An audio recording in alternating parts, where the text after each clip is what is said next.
দুপুরেই বললাম আমি আমার বোনের বাড়ি এসেছি।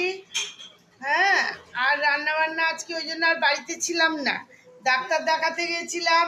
তারপর বোনের বাড়ি এসেছি, বোন আর যেতে দেয়নি। কাল সকালে যাব, গিয়ে রান্না করব, তখন তোমাদেরকে আবার দেখাবো। তোমরা কমেন্টসে আমাকে সব জানাবে। আর এখন বোনের বাড়ি চা খেলাম, এখন রাতে আবার কি বানাবে জানি না। তোমরা কি আমার দিদির বোনকে দেখতে চাও? দাঁড়াও এক সেকেন্ড, আমার বোনকে একটু দেখো, তাহলেই বুঝতে পারবে। এই যে আমার মেয়েটা, এই যে এসছে আমার বোনের বাড়ি।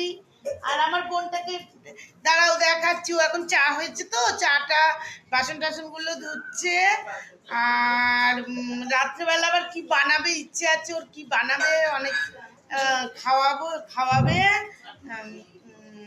দেখা যাক কি বানায়, পরে তোমাদের রুটি বানাবে। আয়না বোনটাকে ডাক না রে,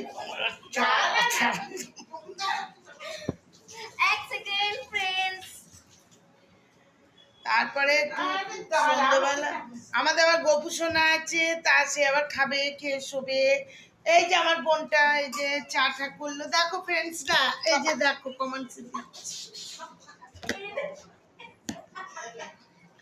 ঠিক আছে, ভালো থেকো, রাখি, সুস্থ থেকো, কমেন্টসে জানি।